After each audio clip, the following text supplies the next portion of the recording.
Hello everyone, আপনার ফোনে কি টিকটক আছে?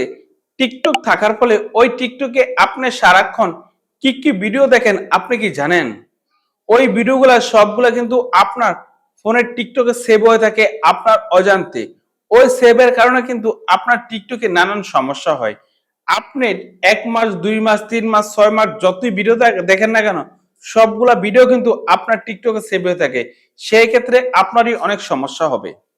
তো এখন টিকটকে যে ভিডিওগুলো আপনার টিকটকে সেভ হয়ে থাকে, ওই ভিডিওগুলো কিভাবে কাটবেন? এটা কি আপনি কাটতে চান? যদি এটা কাটতে চান, অবশ্যই আপনি আমাদের স্ক্রিনে ফলো করুন। এখন যদি আপনি টিকটকের এই সেটিংসটা করতে চান, প্রথমে কি করবেন? আপনার ফোনের এই টিকটকে ঢুকে যাবেন। এই টিকটকে ঢুকে যাবেন। তারপরে দেখবেন আপনার ফোনের টিকটকে প্রোফাইল আছে। এই যে এখানে দেখেন প্রোফাইল, এই প্রোফাইলে ঢুকে যাবেন। তারপরে এখানে দেখেন ৩টি ডট, এই ৩ই ডটে ঢুকবেন। ৩টি ডটে ঢুকে যাবেন। তারপর আপনি এখানে দেখেন সেটিং অ্যান্ড প্রাইভেসি, এই সেটিং অ্যান্ড প্রাইভেসি ঢুকবেন। তারপর এখানে দেখেন অ্যাক্টিভিটি সেন্টার, এই অ্যাক্টিভিটি সেন্টারে ঢুকবেন। তারপর এখানে দেখেন ওয়াচ হিস্টোরি, এই ওয়াচ হিস্টোরি ঢুকবেন। এই ওয়াচ হিস্টোরি ঢুকবেন। এই ওয়াচ স্টোরি ঢুকলে কিন্তু আপনি দেখতে পারবেন আপনি সারাক্ষণে টিকটক ভিডিও যা যা দেখছেন সবগুলো কিন্তু এই ওয়াচ স্টোরি সেভ হয়ে থাকবে।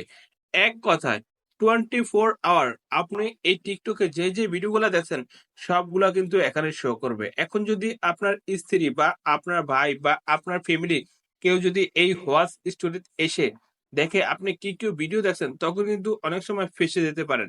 এখন আপনি কিভাবে এই টিকটকের ওয়াচ স্টোরি ভিডিওগুলো ডিলিট করবেন? এই জন্য কি করতে হবে? এখানে যে ভিডিও আছে এই ভিডিওর উপরে চাপ দিয়ে ধরে রাখবেন। ভিডিওর উপরে চাপ দেওয়া ধরে রাখার পরে এই যে এখান থেকে ডিলেট, এই ডিলেটে চাপ দিয়ে দিবেন। যখনই আপনি ডিলেটে চাপ দিবেন তখন কিন্তু এখান থেকে একটা করে ডিলিট হয়ে যাবে। এভাবে আপনি একটা একটা করে কিন্তু ভিডিও ডিলিট করে দিতে পারেন। এভাবে ডিলিট করে দিলে আপনি অনেক নিরাপদ থাকবেন। দেন দেখুন তো আমরা কিভাবে এই কাজটা করলাম। আপনি চাইলে এভাবে কিন্তু কাজটা করলে আপনার টিকটকে যত ভিডিও সেভ হয়ে থাকে আপনি কিন্তু এভাবে কাটতে পারবেন। তো বন্ধুরা, আজকে ভিডিও এই পর্যন্তই। দেখা হবে নেক্সট ভিডিওতে।